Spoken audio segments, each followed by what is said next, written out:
भारत सरकार के लिए अब एक और अग्नि परीक्षा स्टार्ट हो गई है, जहां पर हम ऐसी पोजीशन के ऊपर होंगे जहां पर एक साइड रशिया और चाइना होंगे और दूसरी साइड के ऊपर America, Britain, France, Germany, Japan, Australia, Ukraine और बाकी सारे वेस्टर्न देश। एंड भारत को दोनों साइड में से किसी एक को चुनना होगा। ये भी यूक्रेन युद्ध के कारण ही हो रहा है। आपको याद होगा लास्ट ईयर यूक्रेन युद्ध के कारण इंटरनेशनल ओलंपिक कमेटी ने रशिया के ऊपर सैंक्शंस लगा दिए थे।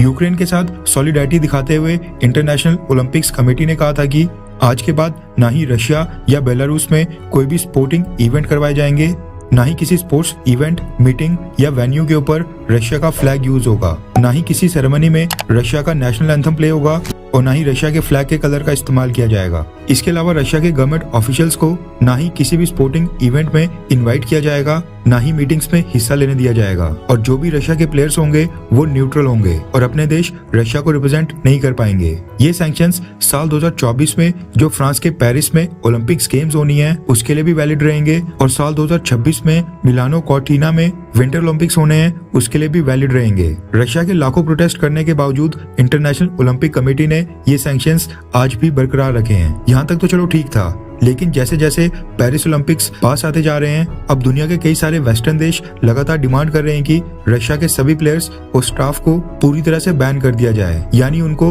न्यूट्रल रहते हुए भी गेम्स में हिस्सा लेने नहीं दिया जाए। टोटल 34 कंट्रीज ने इंटरनेशनल ओलंपिक कमेटी को लेटर लिखकर आग्रह कर दिया है एंड इसके ऊपर कभी भी फैसला आ सकता है। अगले ओलंपिक्स में शायद एक भी रशियन प्लेयर या फिर रशियन स्टाफ ना हो।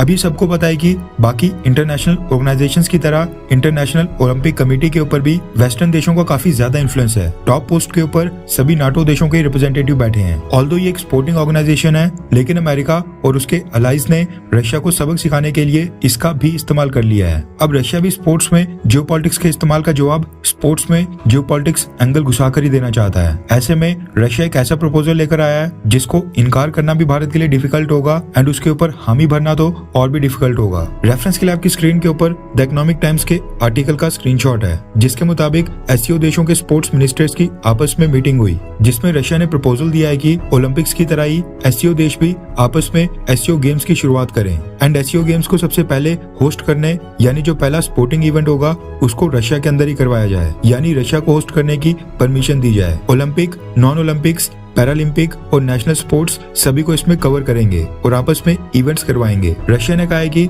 रशिया के पास ग्लोबल लेवल के ऊपर स्पोर्टिंग इवेंट्स को होस्ट करने का काफी एक्सपीरियंस है। उन्होंने कई सारे मेजर इंटरनेशनल स्पोर्टिंग इवेंट्स को होस्ट किया है, इसलिए सबसे पहले रशिया को ही होस्ट करने का मौका मिले। रशिया ये इवेंट नेक्स्ट ईयर यानी साल 2024 में ही ऑर्गेनाइज करवाने के बारे में सोच रहा है, जिस साल पेरिस ओलंपिक्स होंगे। इसके लिए एक एससीओ देशों की स्पोर्ट्स ऑर्गेनाइजेशन की एक एसोसिएशन बनाने का भी प्रपोजल रशिया की तरफ से आया है, जो ये सारा काम देखेगी। रशिया ने कहा है कि उन्होंने इसके लिए वर्किंग ग्रुप की रेगुलेशंस भी ड्राफ्ट कर ली हैं। देखा जाए तो रशिया इसके लिए काफी एक्साइटेड है, क्योंकि रशिया के एथलीट्स इस समय काफी डीमोटिवेटेड हैं। न सिर्फ वो अपने फ्लैग को रिप्रेजेंट नहीं कर पाएंगे, बल्कि उनके ओलंपिक्स में खेलने के ऊपर भी तलवार लटकी है। उनकी सालों की मेहनत बर्बाद हो जाएगी। इसी के साथ रशिया के लोग भी अपने देश के प्लेयर्स को स्पोर्टिंग इवेंट्स में चीयर्स नहीं कर पाएंगे। इसलिए रशिया एससीओ देशों के बीच एक नया स्पोर्टिंग इवेंट स्टार्ट करके अमेरिका और वेस्टर्न देशों को जवाब देना चाहता है। भारत ने अभी तक इसके ऊपर हामी नहीं भरी है। आपको क्या लगता है कि क्या भारत को एससीओ गेम्स के लिए अप्रूवल देना चाहिए, हाँ या फिर ना?